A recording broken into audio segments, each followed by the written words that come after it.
Tumekuwa tukifundisha kwa muda mrefu historia ya dunia inafungwa taratibu, lakini sasa mambo mengi tunayaona machoni petu,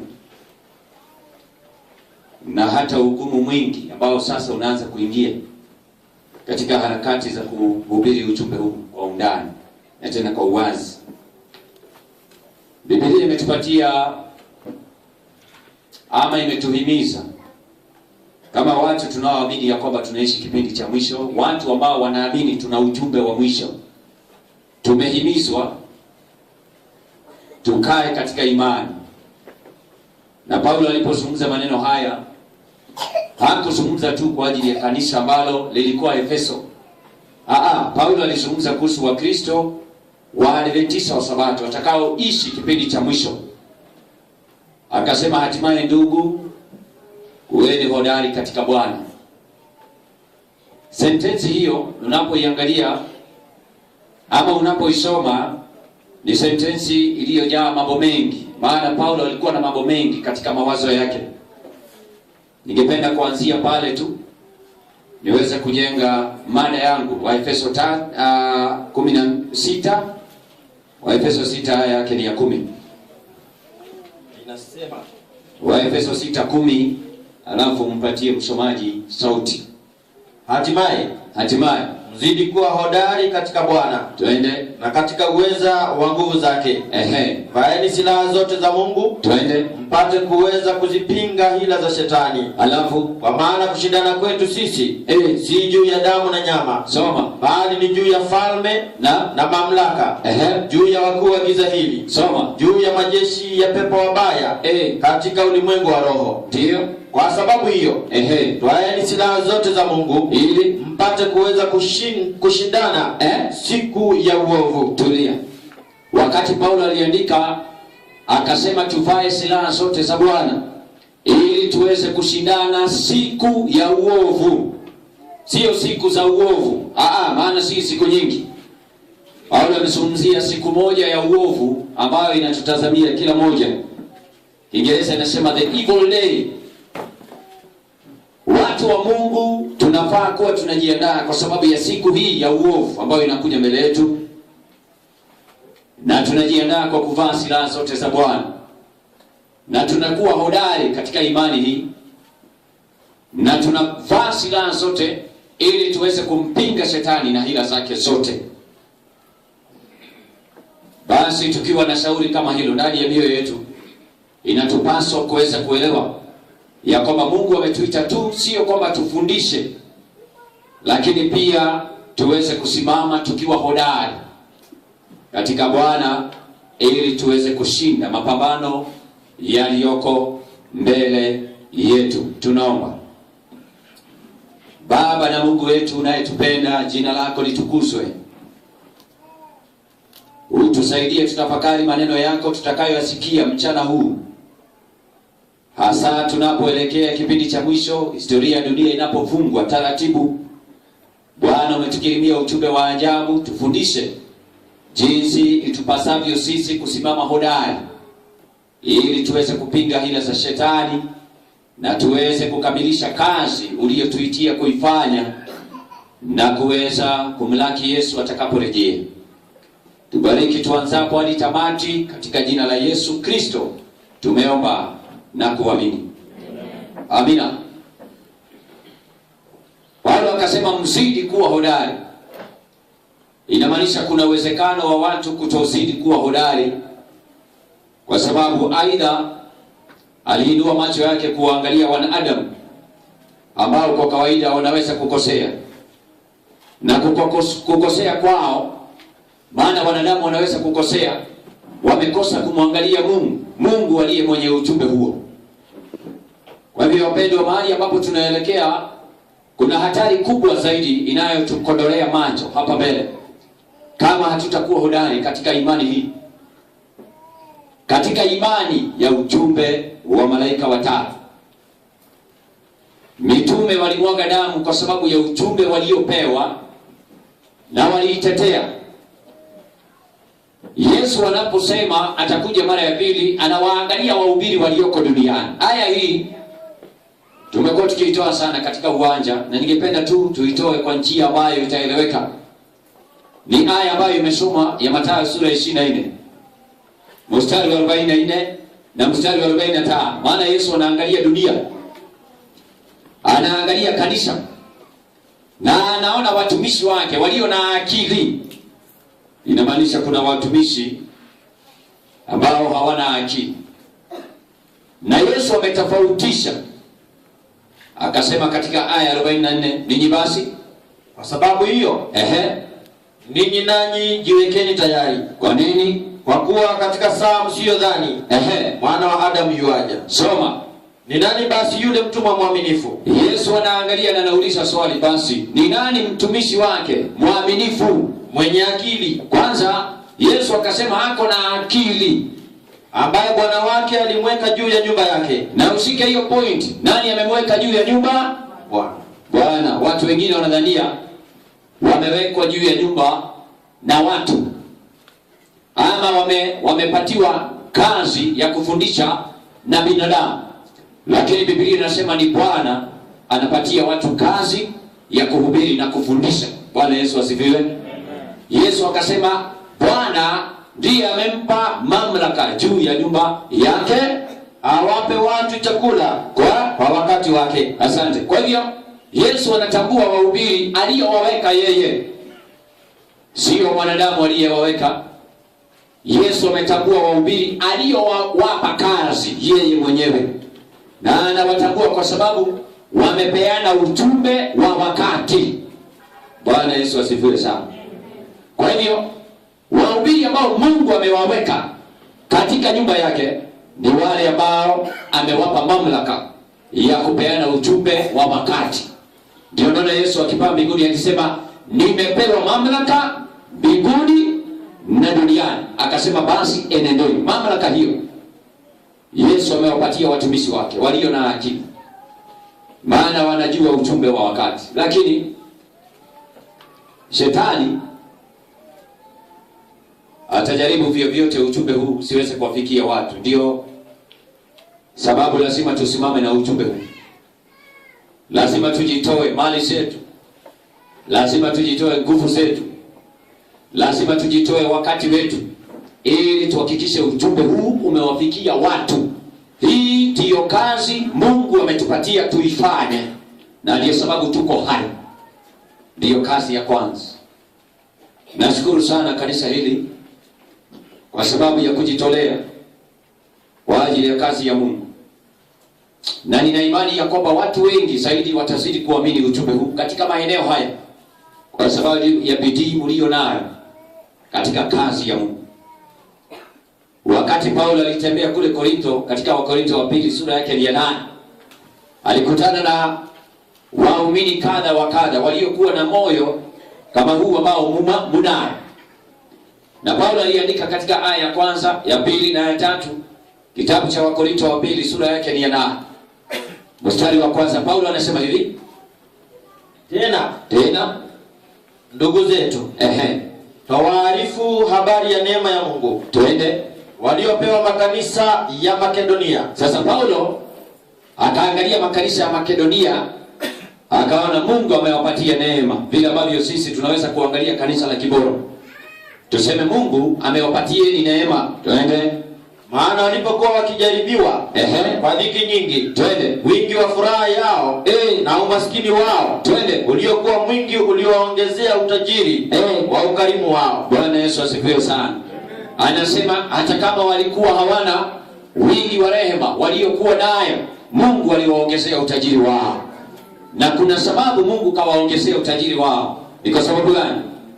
Maana nawashuhudia kwamba, ninawashuhudia ya kwamba kwa uwezo wao, hata kama hawakuwa na chochote, lakini kwa uwezo waliokuwa nao, na zaidi ya uwezo wao, wengine wakapiga hatua wakafanya zaidi ya uwezo wao, kwa hiari yao wenyewe. Na tena Biblia ikasema ni kwa hiari yao wenyewe, hawakulazimishwa.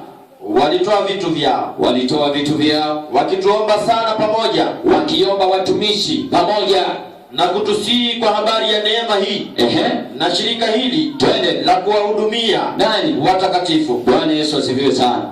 Hilo ndilo kanisa ambalo limewekwa kama standard ya makanisa yote yatakayokubali ujumbe wa malaika watatu. Watoe kwa hiari yao, waone kuna haja ya kufundisha watu. Tena Paulo akasema hawa walipiga hatua, wakaenda zaidi ya mifuko yao.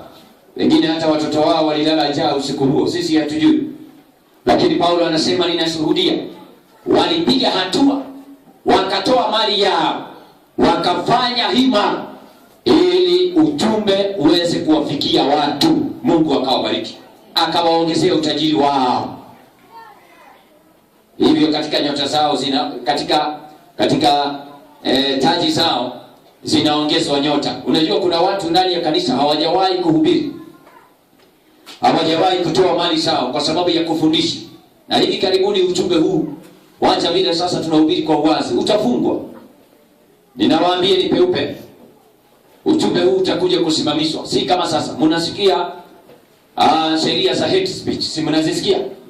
Zimekuja kwa haraka sana na ujumbe huu utasimamishwa. Hata wale ambao wanajidai kuwa Waadventista wa Sabato, wale ambao tunawaheshimu, wengi watakuja kutusaliti kwa sababu ya ujumbe huu, na watakuja kukataa kufundisha ujumbe huu, wakisema ni ujumbe wa kuwaingilia watu. Nimewaambia ni mapema. Kwa hivyo lazima tujiandae, lazima tujiandae, na kama bado Mungu ametujalia nafasi, lazima tujiandae kufundisha, maana mlango huo haujafungwa. Bwana Yesu asifiwe. Bwana asifiwe sana. Bwana Yesu asifiwe sana.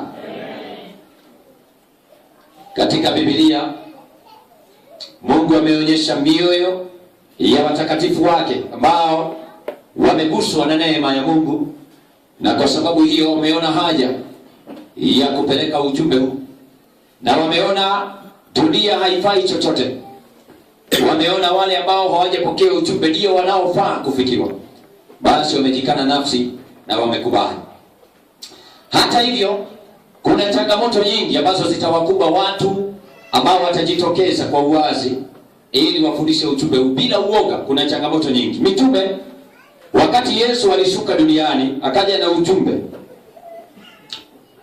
historia ya Biblia inatuambia Mafarisayo walipinga ujumbe wa Yesu Kristo. Kwanza walipinga ujumbe wa Yohana Mbatizaji. Walipopinga ujumbe wa Yohana Mbatizaji, wakakataa shauri la Mungu, maana hawakubatizwa na Yohana Mbatizaji. Wakati Yesu aliinuka akawa anafundisha katika masinagogi yao, wakapinga ujumbe huo. Na ndio katika Biblia Yesu aliamua kuchagua watu ambao ni wa kawaida, the common people. Akaita wakina Petro, Yesu akaita wakina Luka, akaita Mathayo, akamuita Yohana. Watu ambao walikuwa ni wavuvi wa kawaida, watu wanaosha magari, kaos. Watu wanaoweka mboga barabarani na kuzitandika, wengine wanauza manguo Gikomba. Yesu aliendea hao, akasema njooni kwenye kazi, maana walioitwa wakapewa ujumbe wamekataa. Yesu akaita watu wa kawaida na wakasikia sauti yake, wakaja wengi. Na ndio na kitabu cha Matendo ya Mitume sura yake ni ya 4 mwalimu wangu. Matendo ya Mitume sura yake ni ya 4. Ukianzia aya ya 12 inazungumzia mitume ambao hawakusoma popote. Watu waliokuwa watu wa kawaida tu. Ukiangalia madhara hii yote ni watu wa kawaida. Hapo unaweza angalia watu waliosoma, unaweza hesabu 2 watatu. Lakini Mungu anaweza kufanya kazi kubwa kupitia watu walioko hapo, kama sisi tutajitolea na kuwapelekeni ujumbe, tukiamini ya kwamba Mungu ametuita wakati huu na Mungu amekubali kanisa hili liwe hapa. Tutaamini hivyo na tunaweza kuwasaidia wengi sana waingie katika kazi ya Mungu. Matendo ya Mitume 4 anzia ya 12. Unateremka tu mwalimu wangu, inasema wala hakuna wokovu katika mwingine awaye yote. Hao ni mitume wakaanza kufundisha. Endelea. Kwa maana hapana jina jingine chini ya mbingu walilopewa wanadamu litupasalo sisi kuokolewa kwalo. Endelea. Basi walipoona ujasiri wa Petro na Yohana. Nataka ushike hiyo point. Biblia inasema walipoona nini? Ujasiri. Kwa hiyo Mungu hajaita watu wake awapatie ujumbe wa kweli tena wakuwe watu wanyonge. Mungu hajatuita tuwe watu wanyonge katika ujumbe wake. Na huo ndio uoga unawashika watu wetu kwa sasa. Ema wacheni kuingilia watu. Hauwezi kuhubiri bila kutaja kanisa Katoliki. Hao ni wanyonge. Mungu hajatuita tuwe wanyonge. Hauwezi kuhubiri bila kutaja uongo, ni nabii wa uongo, si ubi. Mungu hajatuita tuwe wanyonge. Biblia inasema walipoona ujasiri wa Petro na mitume wengine wakafanyeje? Na kuwajua ya kuwa ni watu wasio na elimu. Twende. Wasio na maarifa. Endelea. Wakastaajabu. Wakawatambua ya kwamba walikuwa pamoja na Yesu. Asante. Kwa hiyo watu walio wajasiri katika ujumbe wa wakati, Biblia inasema wamekuwa pamoja na Yesu. Kwa hiyo wale ambao ni wanyonge wanafaa kutuambia wanakuanga na nani? Maana Yesu hakutuita tuwe watu wanyonge katika ujumbe aliotupatia. Kama ni Babeli inaanguka, inatajwa na inafundishwa na inaelezewa kwa ujasiri. Huo ndio ujumbe wetu. Wakasema hao watu wamekuwa pamoja na Yesu. Kumbe hata Yesu hakuwa mnyonge katika imani. Teremka na maandiko. Na wakimwona yule aliyeponywa ndio akisimama pamoja nao, alafu hawakuwa na neno la kujibu. Hawa ni makuhani, watu waliokuwa watu wa kanisa, wengine wao ni viongozi. Wakaona watu waliokuwa pamoja na Yesu wako na ujasiri katika ujumbe waliokuwa nao. Wakaona yule aliyeponywa kiwete anatembea. Biblia inaendelea ikisemaje mwalimu wangu? Wakawaamuru kutoka katika baraza. Sasa wakafanya shauri wao kwa wao. Viongozi wa dini wakafanya shauri wao kwa wao. Wakisema tuwafanyie nini watu hawa? Tulia. Biblia inasema viongozi wa dini wakaketi. Mimi sitakuwa rafiki ya mtu yeyote anayeshirikiana na viongozi wa dini za Babeli. Sitakuwa rafiki yake mimi. Wewe kama utakuwa rafiki yake, hiyo ni yako. Lakini mimi sitakuwa. Maana Biblia ikasema wakakusanyika pamoja, akasema tuwafanyie kitu gani? Na mikutano kama hiyo itaanza kuwa mingi Kenya hii. Viongozi wa makanisa ya Jumapili wataanza kushirikiana. Na hata viongozi wetu wengine wataanza kushirikiana na wao. Kusema kuna wahubiri wanaenda sana. Tufanye nini tuwatulize wasiende sana? Wanaenda sana. Mwalimu wangu soma. Maana ni dhahiri ya kuwa watu wote wakao Yerusalemu ya kwamba ishara mashuhuri imefanywa nao. Twende. Wala hatuwezi kuikana. Hawezi kukana, maana watu wengi wanaamini na watu wanasema ni ujumbe wa kweli. Lakini sasa tatizo, wanaingilia watu sana. Hiyo ndio tatizo. Sasa tutawafanyeje hawa? Tutumie mbinu gani? Tunaweza kuwatia uoga? Mwalimu soma. Lakini neno hili lisije likaenea katika watu. Neno hilo lisije likaenea sana, ya kwamba tuko na ujumbe ambao ni tofauti na makanisa mengine. Hilo jambo lisije likaonekana hivyo. Tunaweza kupata misaada kwa Red Cross. Tunaweza kupata misaada kwa serikali. Kwa hiyo hawa wasiingilie watu sana, huenda tusipewe misaada. Tutafanyeje ili watu hawa wasiendelee kufundisha ujumbe huu? Teremka na maandiko. Na tuwatishe. Jiandae kwa sababu ya vitisho. Karibu kwa imani, karibu kwa vita na shetani. Hii siyo ya wanyonge hii sio ya wanyonge. Wakati uliamua nitakuwa Mwadventista wa Sabato, ujue unafaa kujiangalia, unajiandaa vizuri. Utakuwa na vitisho, Biblia imesema. Utakuwa na watu wanaojaribu kusimamisha na kukataa ujumbe usifundishwe. Una vikao, vitaketi vingi. Sawa? Biblia ikasema, viongozi wakasema, na tuwafanyeje? Na tuwatishe, twende wasiseme tena na mtu awaye yote kwa jina hili. Wasifundishe kuhusu Babylon, wasifundishe kuhusu mnyama wa Ufunuo 13, wasifundishe kuhusu pepe mdogo, na tuwatishe. Tuambieni, mnajua mtafungwa. Mnajua mkiingilia makanisa hivi ni vibaya. Hatulete picha mzuri kwa jamii, tuwatishe. Wakati mwingine wanaweza kusema tuwatishe, hata tunaweza kuwaondoa kwenye ushirika, tuwatishe. Tuone kama wataingia na baridi kidogo. Unajua mbwa ukimutisha anachukua mkia anaweka kwa hapo nyuma. Sasa wakasema tuwatishe wasije wakazungumza kwa jina hilo tena. Teremka na maandiko. Wakawaita, wakawaamuru wasiseme kabisa, jiandae kuitwa. Wakati tulikuwa kule Isinya wiki 3, viongozi wa kidini wa makanisa ya Jumapili walikwenda kwa OCS. Na tukaitwa. Tuliitwa. Tulipoingia kwa OCS tukakuta wahubiri wa makanisa ya Jumapili, mapasta 8 wamekaa na OCS yamekaa hapo. Tuliitwa. OCS nikauliza, shida iko wapi na mahubiri inaendelea? Tunataka kwenda kuhubiri. Ati mmeshtakiwa. Tumeshtakiwa kitu gani? Mnatusi mapasta.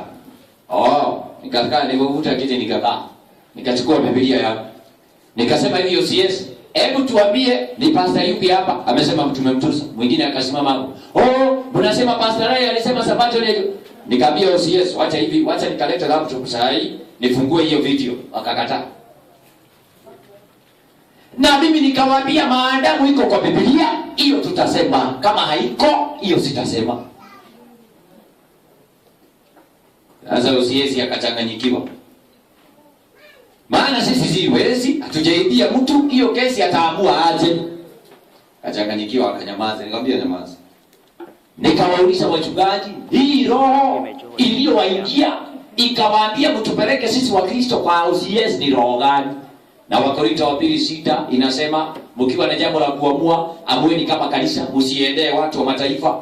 Nyinyi mlisoma andiko gani? Akaanza kuwaka moto. Ndio hapa kidogo. Lakini nashukuru Mungu kwa sababu baada ya hapo niliambia OCS, bwana, sisi tutahubiri bwana. OCS alishindwa vile anaweza kuamua kesi. Akasema wewe endeni mhubiri, lakini jaribuni msitaje watu. Nikasema sawa, lakini tutataja. Kama iko kwa Biblia tutataja. OCS akaachana na sisi. Tukaenda tukalipua ujumbe. Watu walijaa uwanja. Jambo la kushangaza, watu wetu wenyewe ndio wanatukeuka, sio watu wa dunia. Dunia haina tatizo na ujumbe wetu. Mara nyingi ni watu walioko miongoni mwetu ndio wako na tatizo na kuhubiriwa kwa ujumbe huu. Matendo ya Mitume inasema wakawatisha wasizungumze tena kwa jina hilo. Teremka na andiko. Wala kufundisha kwa jina la Yesu. Endelea. Petro na Yohana wakawajibu. Petro na Yohana kwa sababu walikuwa na ujumbe wa kweli, wakawajibu. Wakawaambia kitu gani? Kwamba ni haki mbele ya Mungu. Kama ni haki mbele za Mungu, wasikiliza ninyi kuliko Mungu. Twende. Hukumu ni ninyi sawa wenyewe. Soma. Maana sisi hatuwezi kuacha kuyanena mambo tuliyoyaona na kuyasikia. Bwana Yesu asifiwe sana. Hatuwezi kuacha, yule ataacha ni mnyonge. Kwa hivyo lazima tuendelee na kazi ambayo Mungu ametuitia. Mitume hawakuacha na sisi hatutawacha. Mitume hawakuwa wanyonge na sisi hatutakuwa wanyonge. Mungu anatuita tupeleke kazi yake mbele, maana yeye ndiye ametuita kazini. Wakati wale viongozi wa kidini waliposikia ujasiri wa Petro, wakaanza kushangaa. Biblia inaendelea kusema hapo, Matendo ya Mitume, mwalimu wangu soma andiko, endelea tu 21. Soma hiyo. Na walipokwisha kuwatisha tena, walipowatisha mara ya pili, wakawafungua nini? Wasione njia ya kuwaadhibu, kwa sababu ya watu walikuwa upande wao, kwa kuwa watu wote walikuwa wakimtukuza Mungu kwa hayo yaliyotendeka. Mtumishi huyu walihubiri kule Maua Town, watu walijaa. Na wacha niwaambie Waadventista wa Sabato, kama hautatoa pesa zako kusupport kazi ya Mungu, watu wa makanisa ya Jumapili watatoa hela zao. Hawa watumishi walipokuwa na hubiri Maua Town, kulijaa sana. Watu walijaa, maelfu wamejaa hivi. Wakati Waislamu walikuja kuvuruga, muhadhara ukaanza, alafu unajua jioni tunafundisha Bible prophecy. Watu walijaa sana sana sana. Waislamu wakakwenda kwa OCS, mkutano uweza kufunga. Watu waliandamana Maua Town, hujawahi kuona. Watu wa makanisa ya Jumapili hii unaona. Mungu wako na watu wamewaandaa kule nje. Hatuwaoni na macho wako tu. Wakaenda mpaka kwa OCS wakasema hii ni tauni yetu. Ama wahubiri lazima wahubiri hapa. Wakakuja wakasema hapana, sisi tunahubiriwa na hawa. Ujumbe huu ni wa kweli. Watumishi wakahubiri wiki nyingine mzima. Watu walitulia. Wakakuja kwa mkutano. Watu 40, ilikuwa ni watu ngapi? 53 walibatizwa. Baada ya mkutano, watu wa dunia wakasema hapana, hatujawahi kusikia ujumbe kama huu, ndio tunataka hapa. Wakati watu wa dunia wanasema ujumbe huu tunataka, watu wa kanisa wanasema ujumbe huu hatutaki, mnaingilia watu. Inakuwa opposite. Wakawatisha tena mara ya pili. Mwalimu endelea na maandiko, inasemaje? 22. Maana umri wake yule mtu aliyefanyiwa ishara hii ya kuponywa ulipita miaka 40. 23. Hata walipofunguliwa wakaenda kwa watu wao, soma, wakawapasha habari ya mambo yote walioambiwa na wakuu wa makuhani na wazee. Wakaenda kwa watumishi wengine wakawapasha habari. Hivi karibuni ujumbe huu utaanza kufungiwa kila sehemu. Inaitwa the New World Order. New World Order maana yake one world religion. Dini zote zinakamatana hizi. Zinakamatana na wanakuja kusimamisha ujumbe huu.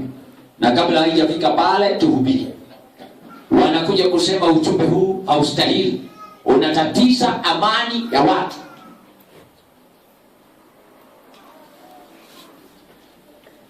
Wakaenda kuwapasha watumishi wengine jinsi ambavyo wameambiwa. Alafu mwalimu wangu inaendelea kusemaje? Nao waliposikia wakampazia Mungu sauti zao, wakapiga dua wakampazia Mungu sauti zao kwa moyo mmoja wakisema, nini? Mola, wewe ndiye Mungu, twende, ndiwe uliyefanya mbingu na nchi na bahari na vitu vyote vilivyomo.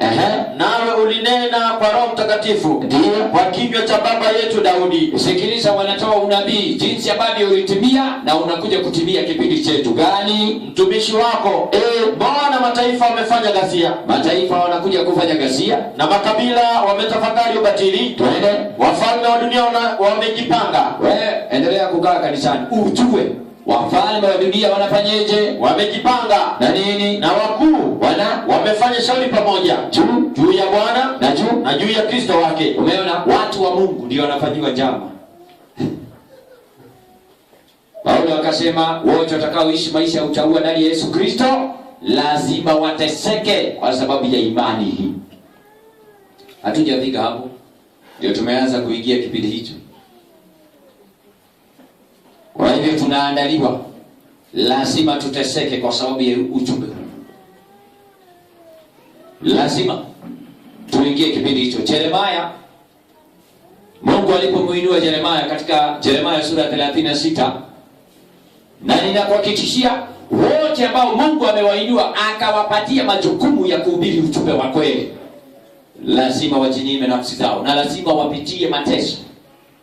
aidha kudhihakiwa, aidha kukejeliwa, aidha ya kutishwa. Hizo vitu ziko. Yeremia alipoendea watu wa kanisa, watu wa jamii yake, katika Yeremia sura 36 mwalimu wangu, na imani tuko pamoja tu. Yeremia 36 mwalimu wangu, aya ya 3. Hebu aya ya 2 inasema Mungu akamwambia afanye kitu gani Yeremia? Twaa gombo la chuo, achukue kitabu, ukaandike ndani yake maneno yote niliyokuambia. Sasa Mungu akamwambia Yeremia, andika maneno yote niliyokuambia katika kitabu hiki. Inasema juu ya Israeli, twende, na juu ya Yuda, na juu ya mataifa yote. Unaona? Kwa hiyo ujumbe ambao Yeremia alikuwa nao kwanza ulikuwa ni ujumbe unaohusu kanisa lake kwanza. Alafu ndio mataifa inakuja baadaye, lakini kwanza ujumbe huo ulikuwa unahusu watu wake, Juda na Israeli. Bwana Yesu asifiwe sana. Alafu ujumbe uliokuwa pale pia ulikuwa unahusu watu wa mataifa. Kwa hiyo ulikuwa ni ujumbe mara ngapi? Katika vizazi vyote Mungu amewainua watu wake kuonya na kutoa maonyo kwa watu wa kanisa na kwa watu walioko dunia. Ujumbe mara ngapi? Ni mara 2 vizazi vyote. Maana sisi ni watakatifu. Iweni watakatifu kama vile Mungu wenu alivyo mtakatifu. Kwa hiyo ujumbe wa Mungu vizazi vyote ni kwa kanisa na kwa dunia. Watu wa Mungu lazima wapeane ujumbe huo, except kama wao ni waoga, at the peril of their own souls. Ujumbe lazima upeane. Sasa Mungu alipomwambia andika, akamwambia endelea kufanyaje? Malizia.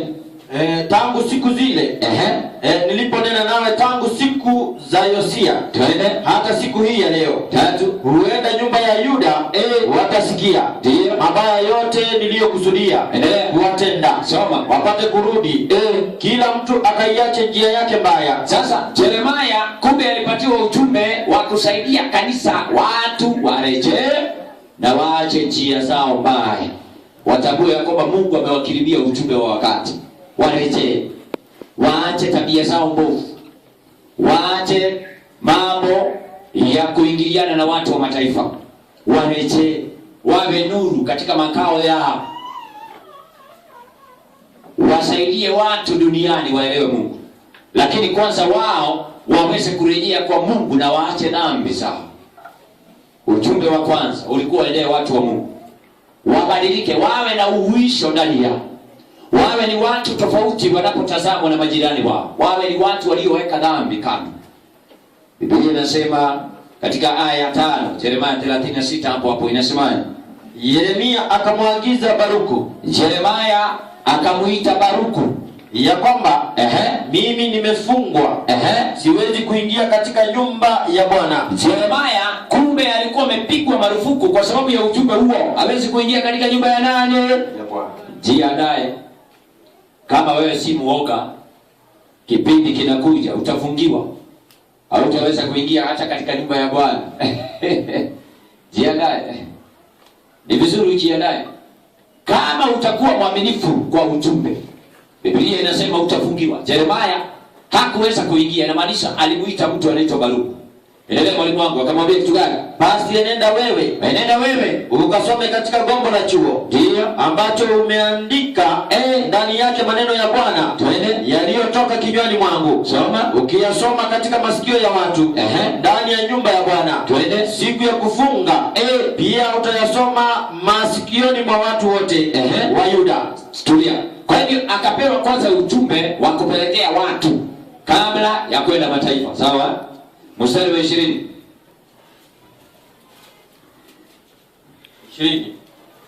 Mstari wa 20 mwalimu wangu. Wakaenda kwa mfalme. Kwanza wakaenda kwa mfalme wa Yuda wa ndani. Lakini walikuwa wameliweka lile gombo katika chumba cha Elishama. Twende. Mwandishi wakayanena maneno hayo yote masikioni mwa mfalme. 21. Basi mfalme akamtuma Yehudi aende akalilete lile gombo. Ndio. Naye akalitoa katika chumba cha Elishama. Mwandishi Yehudi akalisoma masikioni mwa mfalme. Twende. Na masikioni mwa wakuu waliosimama mbele ya mfalme. Endelea. Basi mfalme alikuwa ameketi wapi? Katika nyumba iliyotumika wakati wa baridi. Endelea. Mwezi wa kenda, na pale palikuwa na moto wa makaa mbele yake. Amekuja kusomewa ujumbe na kulikuwa na moto wa makaa mbele ya anaota moto, ilikuwa ni wakati wa baridi. Kisha akafanyeje? Hata ikawa Yehudi alipokuwa amekwisha kusoma kurasa 3-4. Ati kurasa ngapi? 3-4. Kwa nini si 5? Alikuwa amekwisha kusomewa kurasa 3-4. Akafanyeje? Mfalme akalikata kwa kijembe, akalitupa katika moto wa makaa, hata gombo lote likawa limekwisha kuteketea. Alikuwa amekwisha kupata ujumbe wa ukurasa 3-4. Hii ni Biblia. Hata Ezekieli alipewa ujumbe huo tu. Ezekieli pia alipewa huo. Soma Ezekieli pia. Alipewa kitabu akaambiwa soma. Na ndani ya kitabu kulikuwa na ujumbe mara 3. Ezekieli hakuona ya 4, yeye hakuona.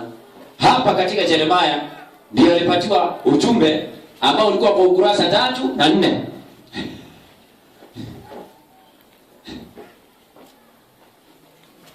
Kisha nikaona malaika mwingine akiruka katikati ya mbingu mwenye injili ya milele, awahubiri hao wakao juu ya nchi kwa kila lugha na jamaa na taifa. Akasema kwa sauti kuu, mcheni Mungu na kumtukuza, kwa maana saa ya hukumu yake imekuja. Mwabuduni yeye aliyezifanya mbingu na nchi na bahari na chemichemi za maji. Ukurasa wa kwanza.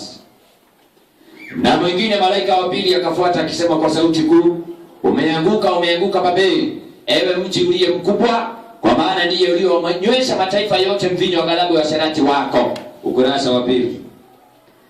Na mwingine malaika watatu wakafuata akisema kwa sauti kuu, mtu awaye yote akimsujudu huyo mnyama na sanamu yake na kuipokea chapa katika mkono wake wa kuume au katika kipaji cha uso wake, yeye naye atakunywa katika kikombe cha ghadhabu ya Bwana iliyomwagika pasipo kuchanganywa na neema katika kikombe cha hasira yake, naye atateswa mbele za malaika watakatifu na mbele za Bwana, na moshi ya maumivu yao yapaa mbinguni milele hata milele.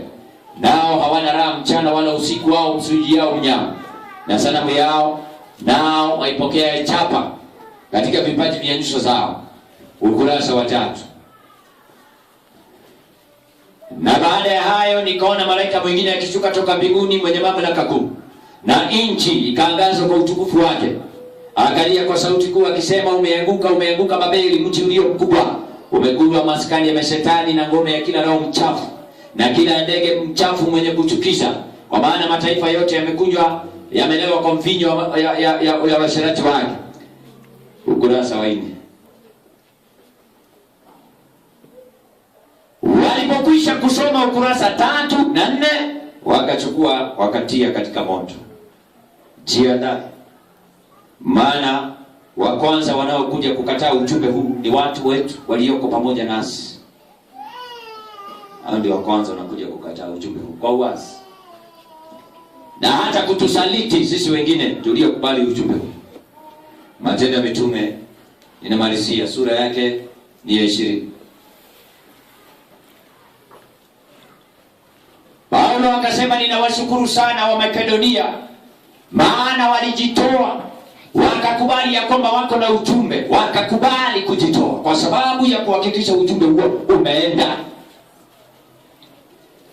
Paulo akasema, lakini kwanza walijitoa wao wenyewe kwa Bwana, walimkubali Bwana kwanza akae ndani yao.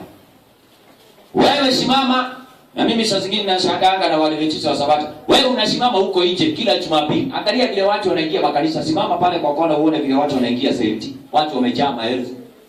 Wewe unaona kitu ndani ya moyo wako kweli? Angalia vile watu wanaingia makanisa wamejaa kesho, angalia ile uangalie. Hilo jambo linafaa kutupatia uchungu ndani ya mioyo yetu, maana Babeli imemeza watu wengi, na ni kazi yetu kuwatoa kule na ujumbe ambao Mungu ametupatia. Bwana Yesu asifiwe sana. Bwana Yesu asifiwe sana. Matendo ya Mitume sura yake ni 20.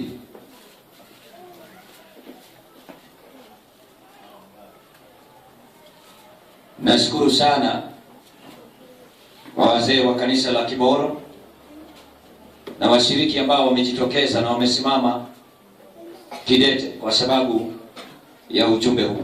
Matendo ya Mitume sura yake ni 20. Mstari wake ni 26. Ikiteremka maandiko yangu ya mwisho, Biblia inasemaje? Kwa hiyo nawashuhudia wote siku hii ya leo. Ninawashuhudia ni nyote siku hii ya leo ya kuwa mimi sina hatia kwa damu ya mtu awaye yote. Hatuna hatia juu ya damu ya mtu awaye yote. Kwa maana sikujiepusha na kuwahubiria nini? Habari ya kusudi lote la Mungu. Asante. Kwa hiyo Paulo anasema hatukujizuia, bali tumehubiri shauri lote la Mungu. Hakuna kitu tuliwacha. Kama ni Babeli tulifundisha. Kama ni uongo unaokuwa duniani tumefundisha. Kama ni mnyama Ufunuo sura ya 13 tumefundisha. Kama ni mambo mengi tumefundisha. Hatukujizuia kuwaleteni nyote shauri la Mungu. Endelea mwalimu wangu. Jitunzeni nafsi zenu. Basi wazee wa kanisa hili, jitunzeni nafsi zenu na lile kundi lote nalo ambalo Roho Mtakatifu amewaweka ninyi. Na ushike hiyo point, ni Roho Mtakatifu amewawekeni ninyi kuwa waangalizi ndani yake. Bwana Yesu asifiwe sana. Ni Roho Mtakatifu amewawekeni kuwa waangalizi. Hapa kuna watu wachanga katika imani wameingia juzi, wengine wataingia jioni, wengine watakuja siku nyingine. Roho Mtakatifu amekuweka kiongozi juu ya kanisa la Mungu. Hakuna mwanadamu aliyekuweka. Usiwahi fikiria ni mwanadamu alikuweka, lakini ni Roho Mtakatifu akakupatia kazi ya kuwa waangalizi juu ya watu wa Mungu walioamini ujumbe. Endelea mwalimu wangu. Mpate kulisha kanisa lake Mungu. Sasa hiyo ndio ujumbe. Mpate kulisha kanisa lake Mungu alilolinunua kwa damu yake mwenyewe. Mungu amelinunua. Kanisa la Mungu ni watu wanaompenda Mungu, wanashika amri zake 10 na wamekubali ushuhuda wa Yesu Kristo.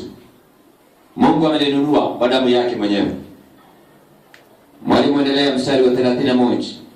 31. Paulo akatoa mahusia yake. Anasemaje?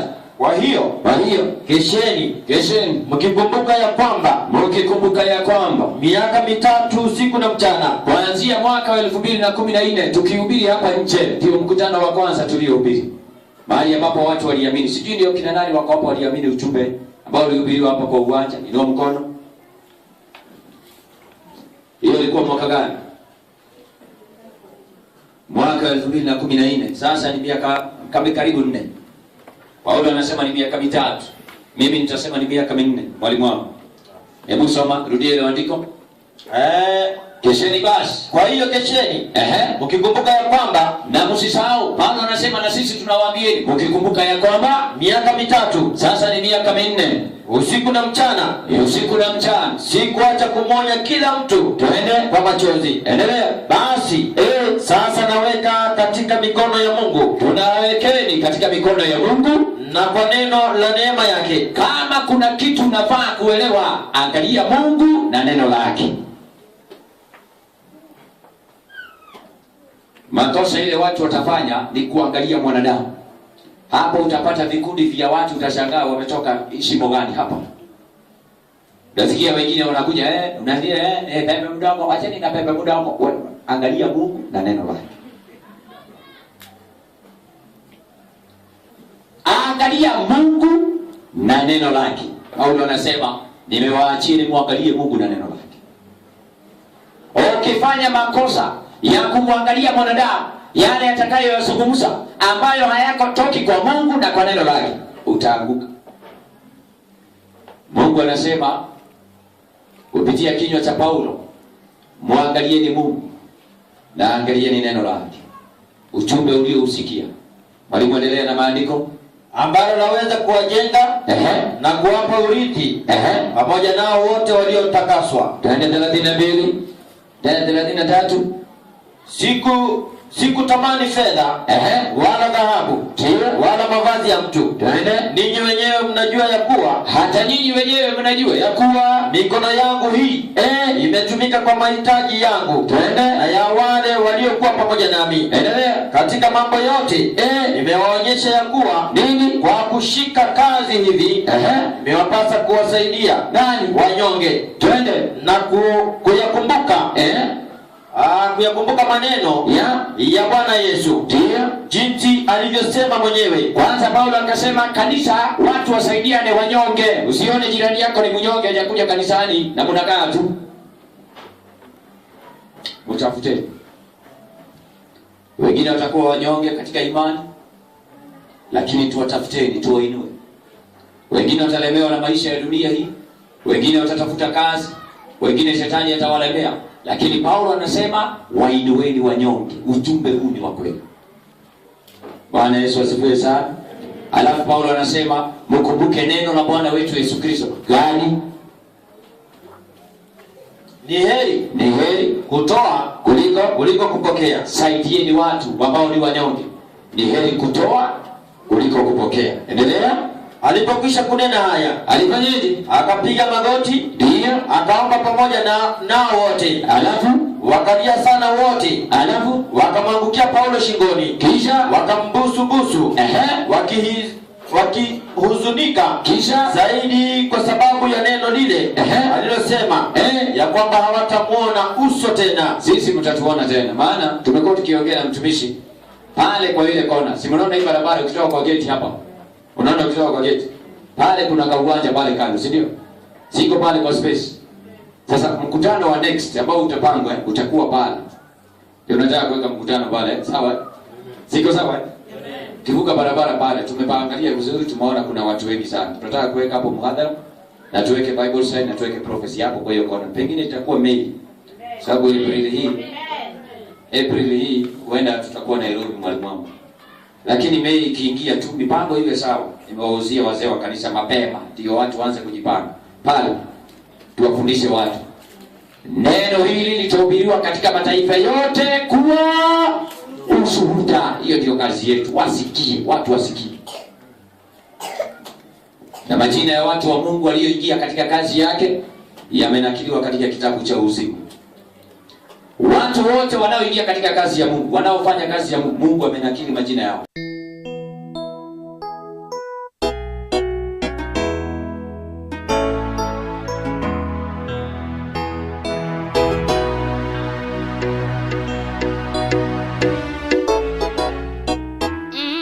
Yohana ona mji, lakini hakupata lugha ya kueleza. Mji huo mtakatifu, makao ya hao watakatifu, ambao ndani yake hakikuonekana kinyonge. Wengine watilia mashaka juu ya mji huo wa Yerusalemu. Je, kweli tutaishi ndani yake?